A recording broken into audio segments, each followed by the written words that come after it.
let's go ahead and get started. Thanks for joining us today. My name is Rick Rungaitis. I'm the CEO of the San Marcos Chamber, and appreciate Assembly Leader Marie Waldron joining us today for this Zoom meeting. It's a great opportunity for all of us to chat with Assembly Leader Waldron and find out, what's, there's a lot going on, and so just kind of some insights from the Sacramento side of it. So I'd like to just a brief introduction of Marie. Marie Waldron has been actively involved in her North San Diego and South, I have my glasses on, and Southwest Riverside region for 2 decades. As a local business owner for 25 years, she understands the economic impacts of burdensome government, regulations on taxpayers and small businesses. Elected to the California State Assembly in 2012, Marie Waldron serves as Assembly Republican leader. She is known as a strong advocate for patient access to health care, opioid, substance use, and mental health treatment.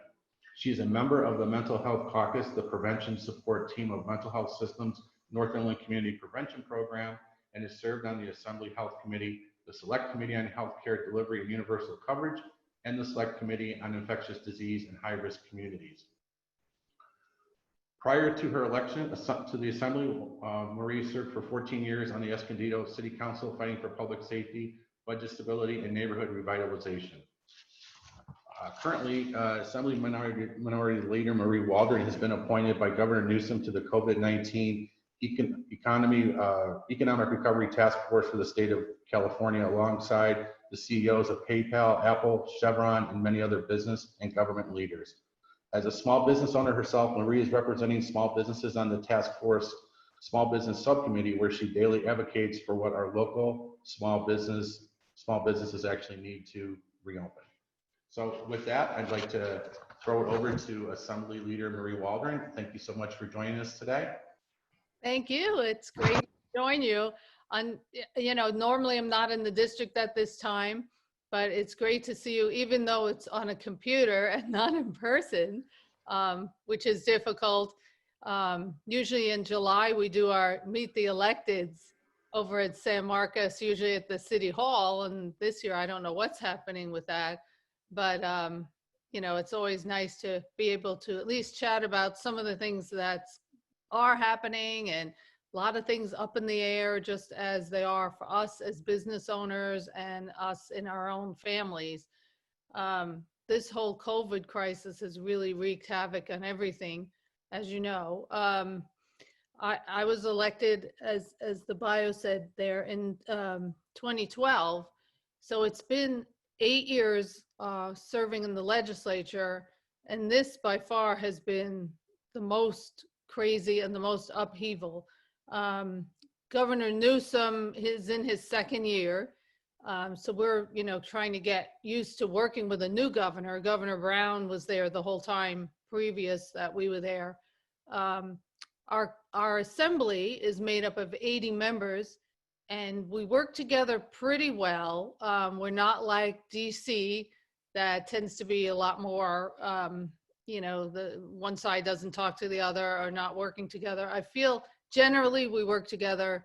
There's definitely issues that we do not agree on.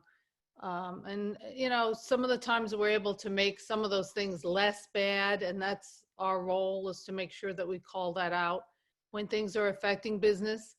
I have owned a business for 25 years. It's a small retail t-shirt business. We do screen printing and embroidery, and have done that for that whole time, including, hiring employees and sometimes not having employees at all, depending on the cycle. But it is good that I was appointed to the Small Business Subcommittee. They have several different subcommittees on the governor's Economic Recovery Task Force. And, being able to at least advocate for a very small business has been fruitful, I think, because there's things that, the larger businesses don't really have to think about. So daily we're working on that. We have a meeting once a week, but then there are also other offshoot meetings that we have, and we do them just like this on a Zoom. So we're able to bring people from around the state to talk about the issues that they have. My business was considered non-essential So basically it had been closed for 2.5 months. It's still closed at this point just because of my crazy schedule and everything going on. But I am the only really small business owner on the task force small business subcommittee.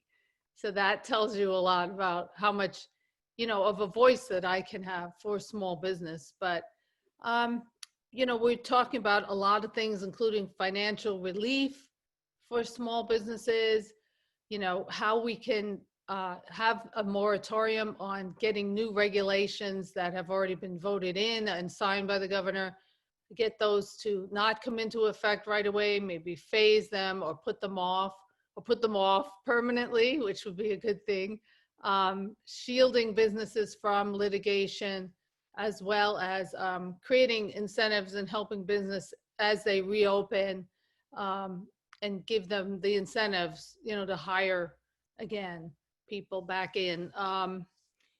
Some of the things regarding relief to small business, including increasing small business loans. We've talked about, how we can, in our budget cycle, look at different kinds of loans for small business, and improve upon what the state has done. Forgiving the federal Paycheck Protection Program, loans from the state income tax is something, we still have to pay that state income tax on that money right now, but California needs to conform to the federal laws regarding those income tax issues. We also need to look at our unemployment insurance. The unemployment department was overrun during this COVID time, and many people were put off for a month or more before they could get any response from the EDD or unemployment regarding the dramatic spikes in applications for the unemployment insurance that came through.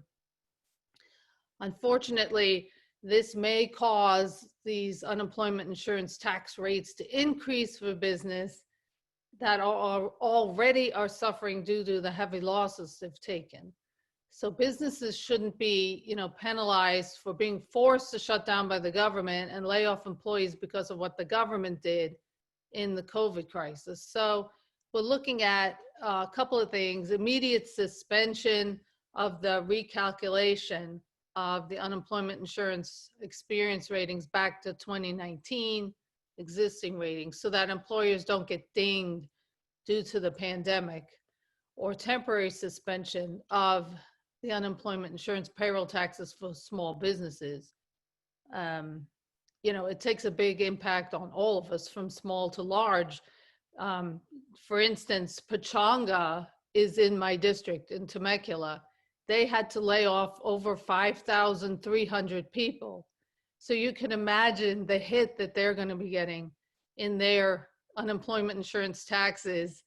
And, they're trying to work with the state as well to see if there's options to phase in, or at least delay or reduce that impact. Also the elimination of the franchise tax.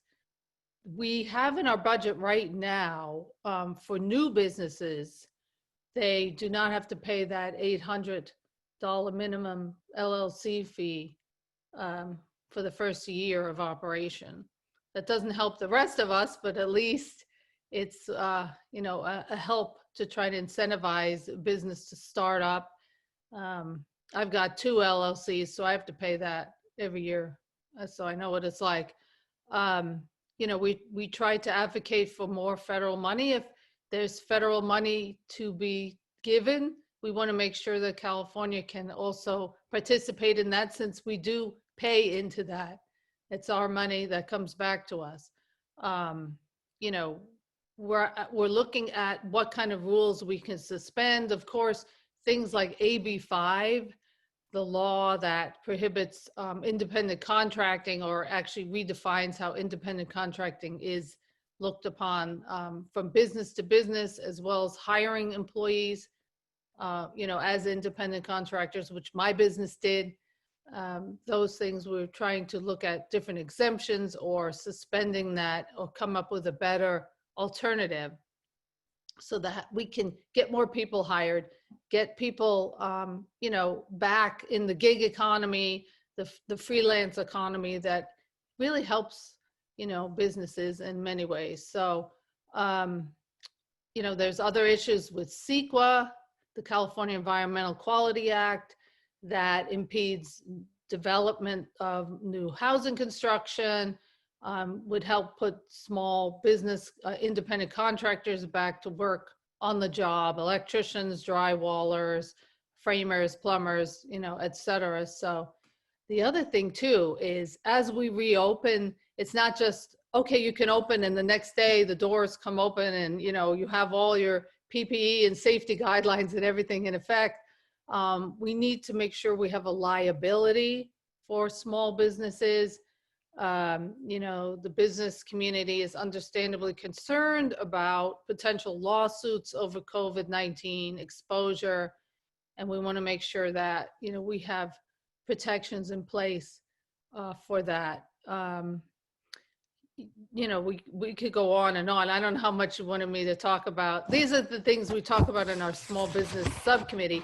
And as we come up with guidelines or ideas or recommendations, we're immediately sending those over to the government and leadership, to the governor's office, so that things can start to be moving forward. And we've been able to have some impact. Some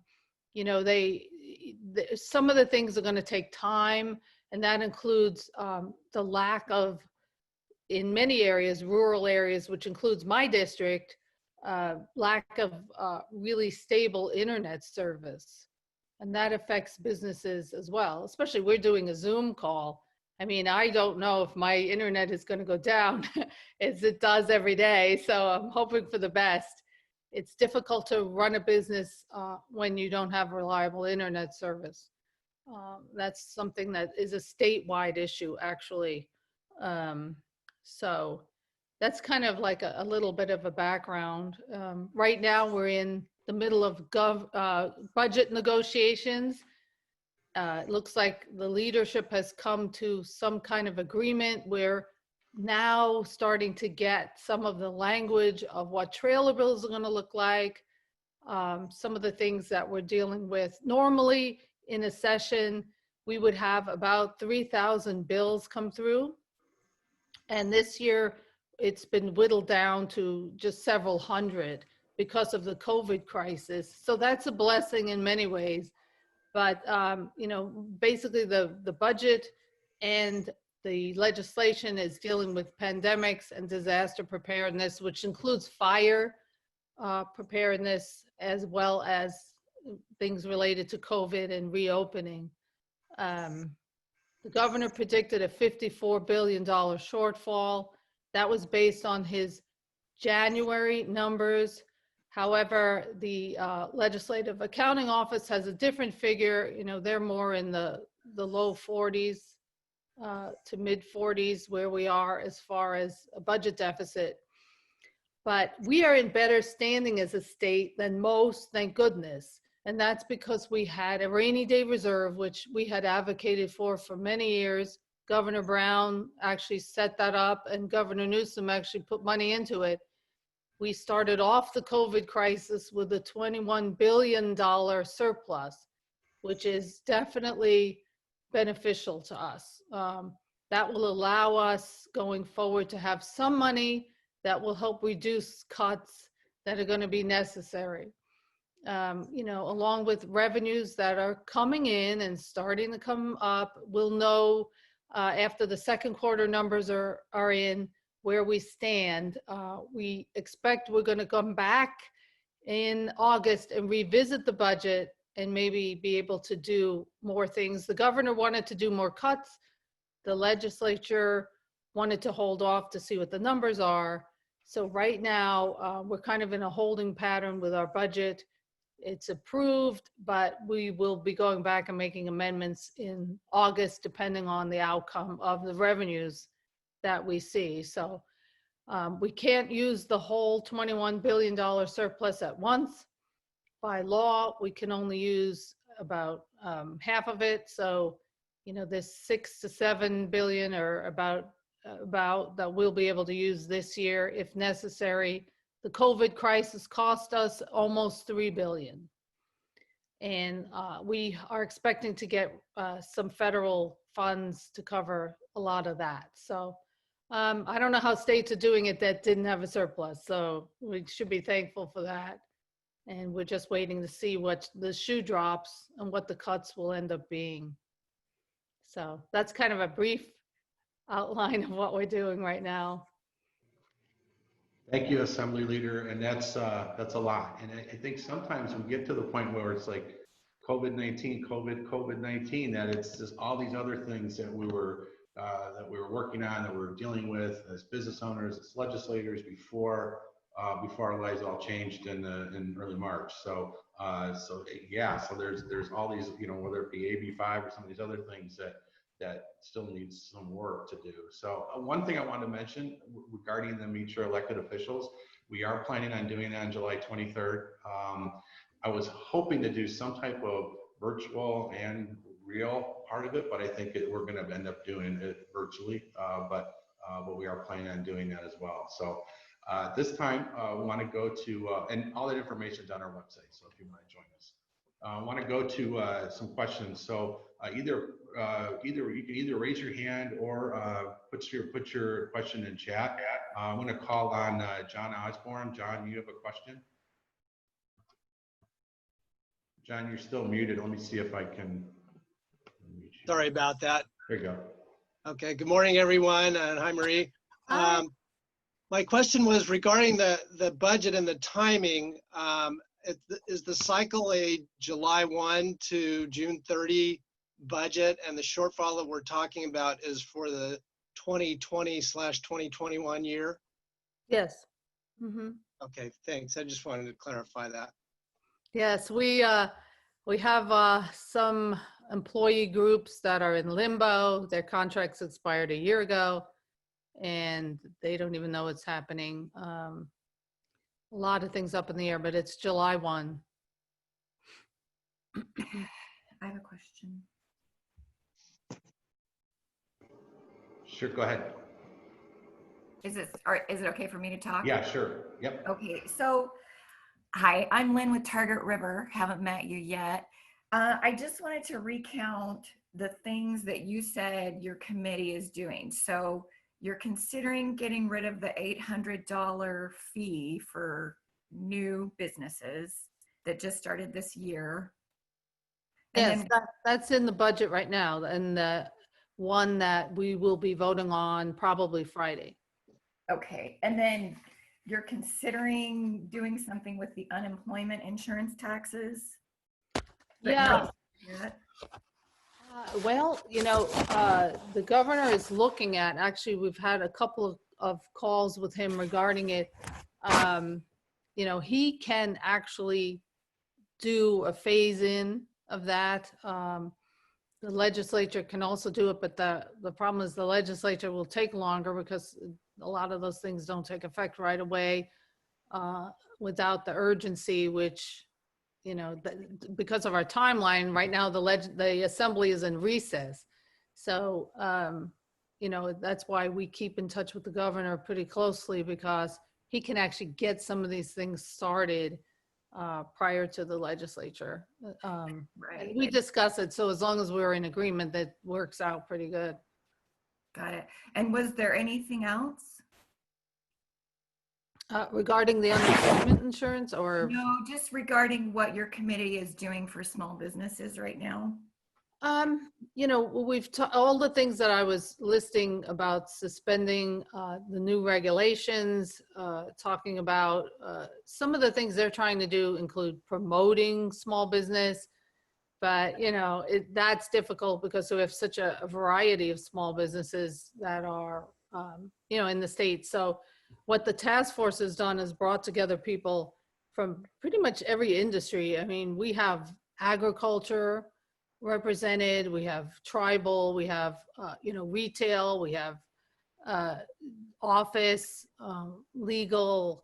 So we get to hear ideas from a lot of them. I couldn't list everything, but the governor's office is in those meetings, and he's been taking, those ideas and moving forward with them, having roundtables with different industries and their representatives. It's just a matter of allowing business to, do what it does best, is actually open and get clients in and get customers in. Impeding that, anything that impedes that is an issue. It was difficult in the beginning to get them to understand how AB5 affected businesses. They see that. It was difficult to get them to see how CEQA affects business. It was difficult a lot to have them, understand that you're imposing a new tax or a new regulation on a business, and this is what it does. And that's why it's really important, when you have an issue, to, send it over to our district office and they'll get it to me, and I can speak to those things in the committee that are personal experiences with a specific regulation, or, an idea that is a way to help, in the reopening. We have a lot of restaurants, for example, that so many of the reopening regulations are just over the top in many ways. And, they're having a hard time just getting to the next step. Small businesses need assistance getting PPE even. I keep hearing about that. What kind of help can we give just in navigating some of the regulations? Those are things we talked about, having almost an ombudsman type of program for, and we started kind of a pilot program to get, support for small businesses. They can call in and say, well, how do I do this? Or where do I go? Or what form do I need? Or, whatever it takes, so. Right, okay, so it sounds like it's mostly still just kind of in the idea phase as far as definitive actual things that will be done to help small businesses? Some of the things are already moving forward as far as being in the pipeline. I mean, with the elimination of the 800 franchise fee, that was, am I still on? Because my screen went away.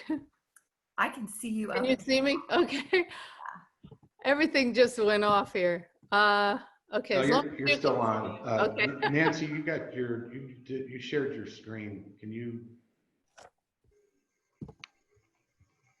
Is there a way, Nancy, you can take, there you go. Oh, there we go. Okay. Thank you. I never know with my internet. We do have that $800 franchise fee reduction in the budget now. We're trying to go through the language to see what else might be in there.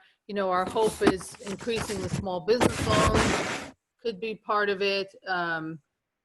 We're working with through the franchise tax board to see what needs to be done. I mean, a lot of these things are multi-layered. I mean, how do we get to be able to write off or not have to file state taxes on the paycheck protection money that businesses received? Some of those things take a little while, but some things are moving, other things are more in the idea phase. But as things become concrete, we get them moving right away. Okay. Lynn, thanks for your questions. I've got a question in chat from John Debevois with Biz Soup. John, do you want to unmute your mic and ask your question? On a completely different level, I'm concerned about the deployment of 5G technology throughout the country and how local and counties are rapidly deploying this technology.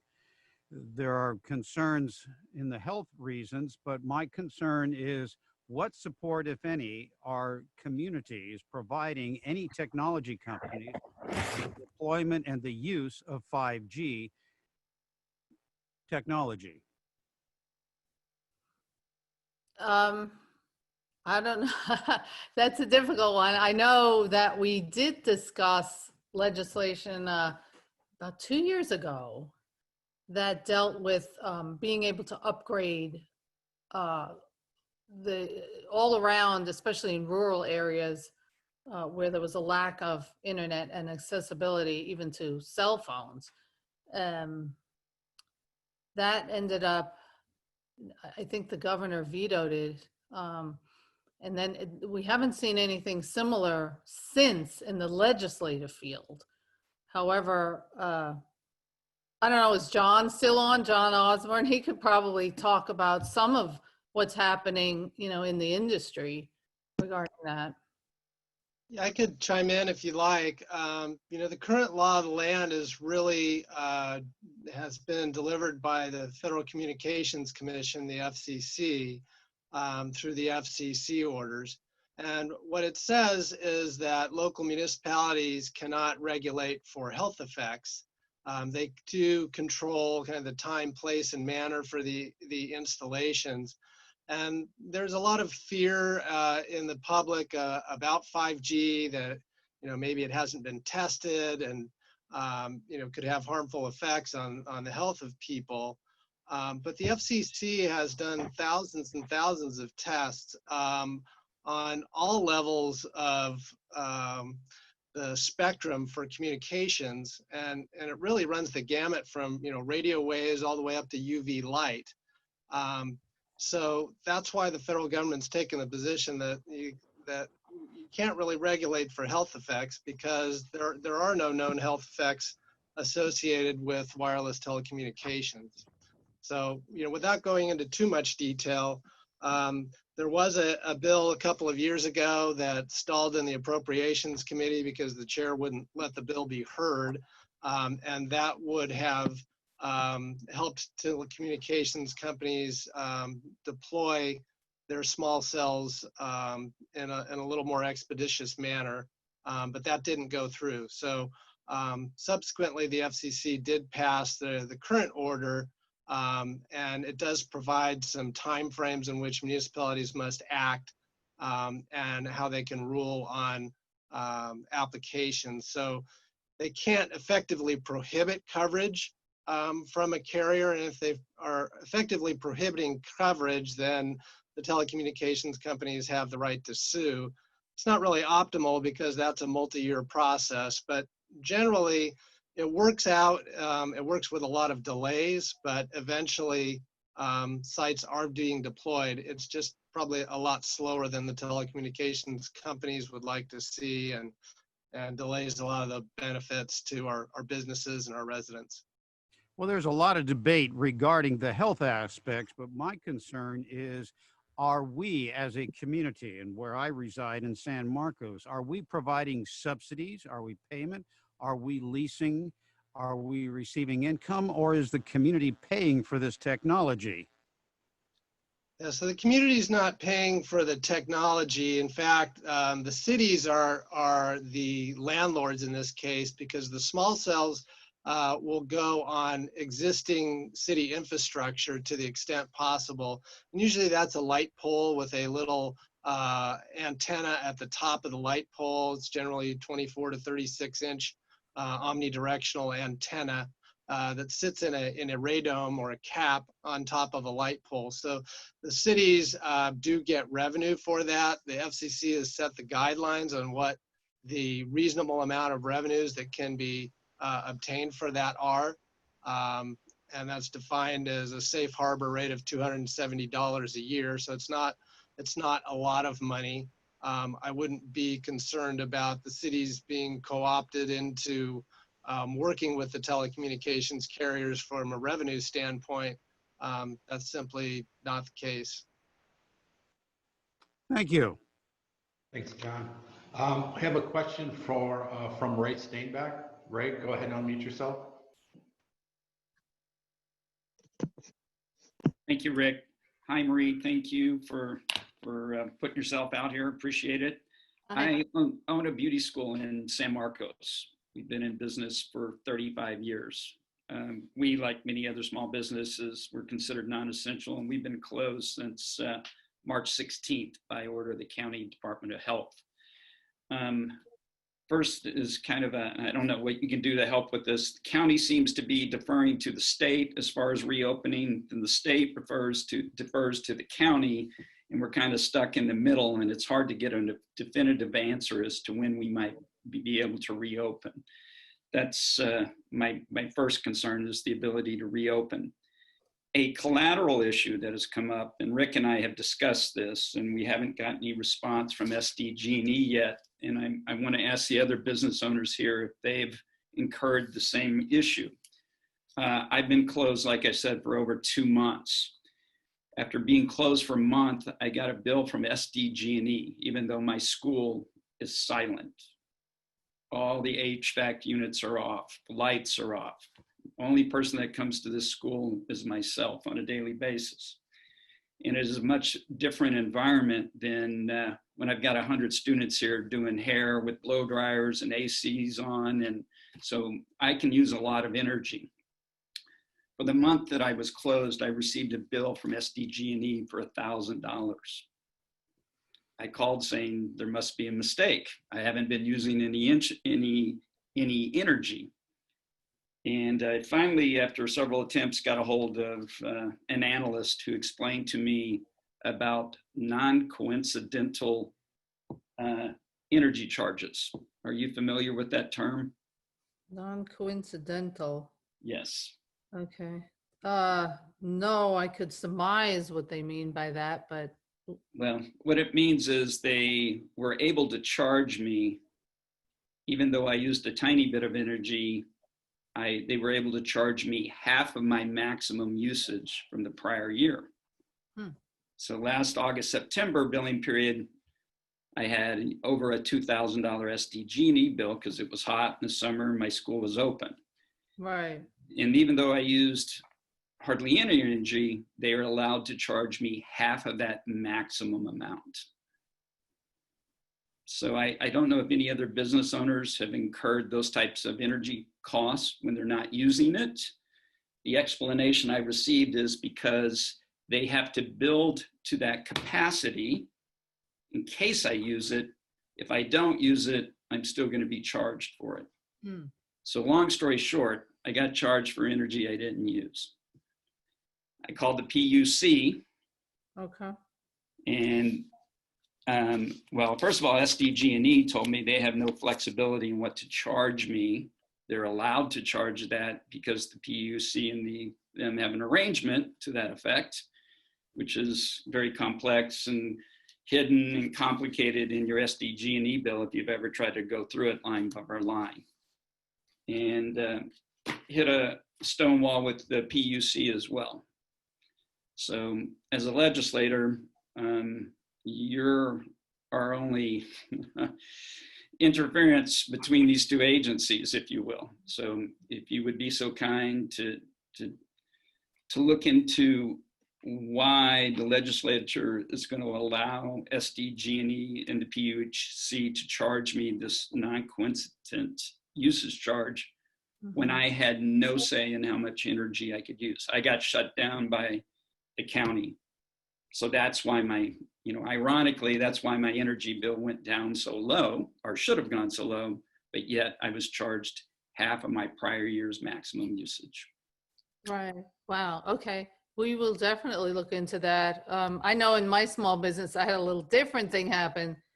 They upped my my bill substantially in the summer, and we hadn't even hardly done any work because a lot of times in the summer when it's really hot, the machine is sitting because it can't run in that heat. And they said, well, we just assumed that you have your air conditioners running. Well, we don't even have air conditioning in the building. It was built in the 1800s.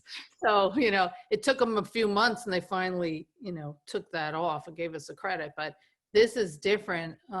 It almost seems like it's something that has come into effect more recently. It's called the Ratchet Effect. That is the industry term for it. And as I replied to the SDG now, it sounds more like the Racket Effect instead of the Ratchet Effect. Exactly. Well, we can definitely look into that for you and figure out what's going on. And I appreciate it. We put out contacts to SDG&E, and I haven't gotten any response other than from an executive secretary who was responding to a bad survey I replied to them about. So just wanted to put that issue on your radar. Also find out from any of the other business owners if they've suffered the same penalty, if you will, for being closed. The governor's office about the beauty school. I mean, they must be lumping you into school in general. They're lumping us into higher ed. Yeah. But part of the frustration is beauty schools in Orange and LA County haven't been allowed to open. So the inconsistency, the arbitrary decisions that are being made about different businesses, I think is what's so frustrating on both the state and the county level. Right, because the state, the last couple of pronouncements from the governor's office has been he wants the counties to deal with it more. Right. That creates the inconsistencies, and then one points fingers at the other. Right. So it's and then many public schools and private universities, traditional colleges have gone online, which is less of an option for a vocational hands-on learning situation. Mm-hmm. So ironically, some schools have been allowed to open, salons have been allowed to open, but beauty school has not been allowed to open. So right, and you could probably do social distancing or whatever the protections are better than a normal. Absolutely. Anyway, we're prepared to do that. We put in protocols to do that. I've spent a massive amount of money preparing our facility to accommodate that, but yet I still remain closed. So, Ray, really quickly before we move on, I did receive a letter that SDG&E sent out to small businesses. I don't know if they sent one to you or not, but it does have a number in there, and they kind of address some of the energy usage and billing issues you're talking about. I'd be happy to forward that over to you if I can get your email. Absolutely. I'll put it on the chat for you. Thank you very much. Appreciate it. Thanks, Ray. Ray, I'll follow up with SDG&E with our representatives as well. So the people I've reached out to initially, I'll follow up with them again as well. Thanks, Rick. Appreciate it. Nancy, I think you had your hand up before. Do you have a question? Yeah, I was wondering if you could help me understand the criteria for unemployment. And the framework is, we're a little small cafe. We have a lot of students. The students were working maybe 10 to 12 hours a week, and they've gone home, and which they would normally do without COVID. And I'm paying, or it looks like I'm paying these people unemployment, and I'm having to hire new people because I can't get my current employees to come back. So what is there a criteria? I mean, I just don't know what's appropriate for unemployment and what might not be. And second part is the $600 a week. Can you address anything you might know on the timeline on that? Oh, I don't know, Rourke, have you been dealing with some of these issues with the unemployment? Yes, yeah. So yeah, Nancy, you and I spoke the other day. I haven't heard back from EDD yet regarding the question, but yeah, it's definitely there's a lot of gray area there, because it's because of the pandemic. Anyone could make that case, so it's very easy to make that case with very little evidence. So I definitely understand the predicament there. The $600 per week, I believe, should be continuing until middle of July. So that is in effect already. You haven't received any of that? Well, I don't qualify, because we don't take a salary. Right. We never have. But my students who were working, 10 to 12 hours a week are getting that and that's more than they were making when they were working, and that's over and above their unemployment. So, I understand the model. I just don't think it was really designed for my student workers type. And I'm trying to, as we discussed, help the appropriate taxpayer funds to go to the appropriate recipients. And so I was just wondering if there's criteria that I'm not aware of, or how I can best support the system to keep it viable. Yeah, no, we'll keep following up with EDD on that and try to get an answer. At this, it's part of the issue is the 600 is from the federal government, coming to the state, and that's just through the CARES Act. So that's and that also includes a 13-week extension on unemployment insurance benefits, and then everything the state is doing is separate. So it's administered through EDD. Unfortunately, the federal government does control the criteria and the purse strings from their end on that note. But I'll follow up with them again today and see what we can find out. And our office spends a lot of time dealing with EDD. I can tell you that it's one of the most, the busiest complaints that we're getting. Well, I'm happy that it's there. I think it serves a wonderful purpose, but clearly in our culture, I'm seeing people encouraged to apply for unemployment just to, quote, see what happens when maybe they aren't the intended recipients. So just kind of giving you my feedback. Thanks for listening. Well, and I think too, I think it's difficult for small businesses who pay minimum wage or maybe slightly above to compete with that. And that's, I mean, I'm a member of the San Marcos Chamber Board through Palomar College, but my husband has his own business, and I'm with Nancy on this. It's really incredibly hard to recruit employees right now. As his business is ramping back up, he needs to find the help that he had to let go, as things are ramping down. And so it's just super difficult to find people who are even willing to answer a phone call when they apply for a position, when they're getting that kind of money. And again, like Nancy said, it's all for good. It's all, things were in the right place, but the impact on small business, I don't think was really taken into consideration. So can I say something?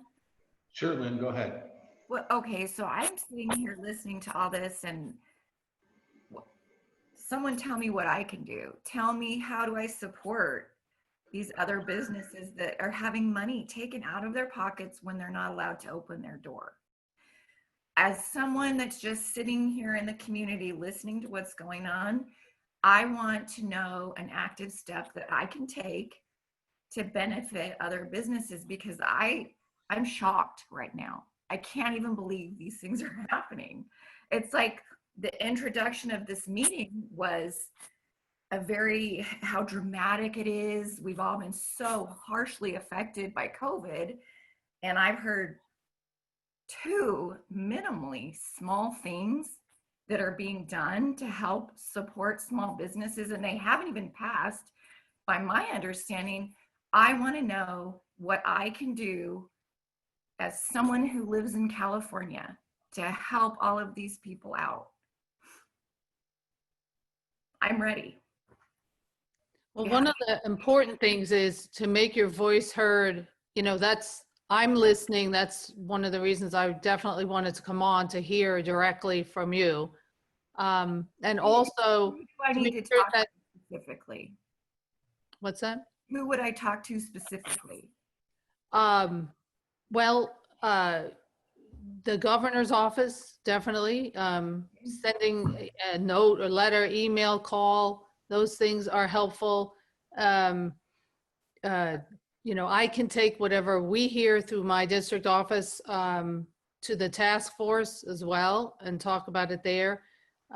In committees, when we hear the bills come through, anything that, I hear from my district, I get letters all the time and have them with me when we're voting on bills or legislation, or even coming up with ideas for legislation, which, the problem is legislation takes a while.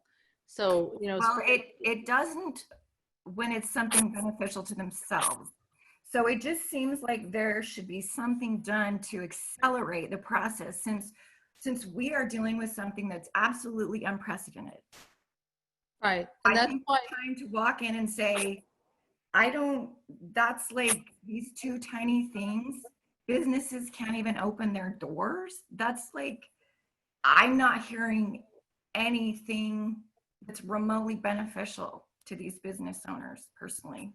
Lynn, I'd be happy to meet with you too, because I think that Assemblymember Waldron, our state senator, Brian Jones, our county supervisor, Jim Desmond, have been doing a phenomenal job of leading the charge. This is unprecedented. I mean, this isn't something where it just can wave a magic wand and things can happen. In the city of San Marcos, putting together a $3 million business sustainability program.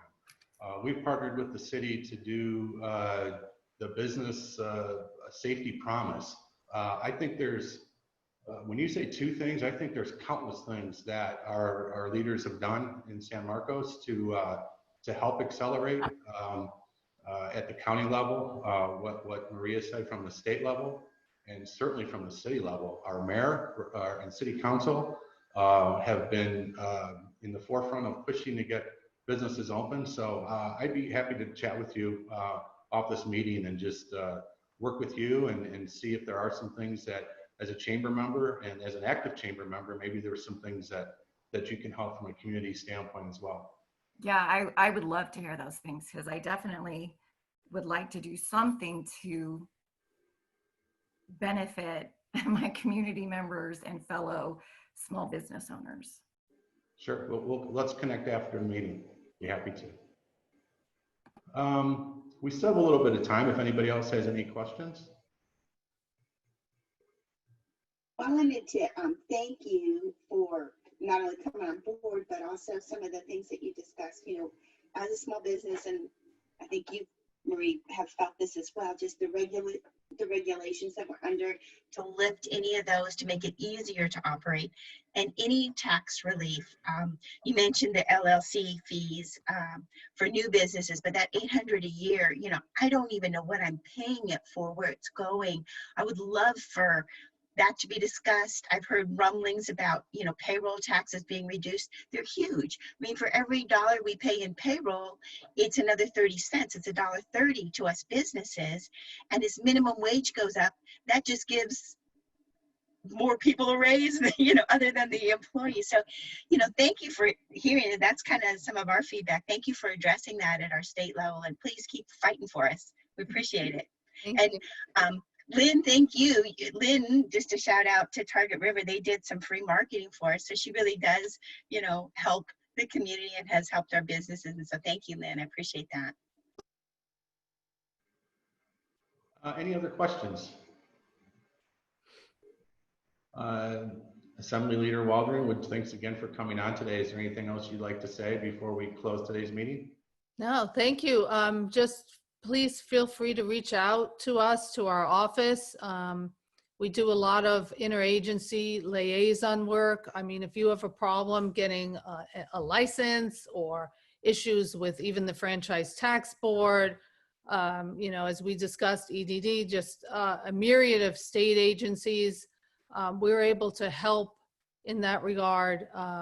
Sometimes, we've had people who have been in line to get a license renewed or open a business, and, they're a dialysis center and it takes a year. They give us a call, one call from a legislator's office, and things start moving. So we're able to, help where we can in navigating a lot of the state agencies, which can be a real hassle for a small business to deal with. So we're happy, and any other stories that you have, we're happy to help and get the word out and get your the impacts of legislation, the impacts of regulation, COVID, the opening, everything, addressed and get at least heard by people who are making decisions. Thank you very much, and thanks for everything you and your team are doing. We really appreciate it. Thanks to everybody for joining us today on this Zoom meeting. Appreciate all the support you continue to have for our organization. And before I close the meeting, I've got one shameless plug. A week from today, Farmers Market is back from 3 to 7 every Tuesday. So it's at North City, right in front of our chamber office. We've got some great vendors, a lot from last year, some great new ones too, and look forward to you all joining us for that. So have a great day, and thanks again for joining us today. Take care. Thank you.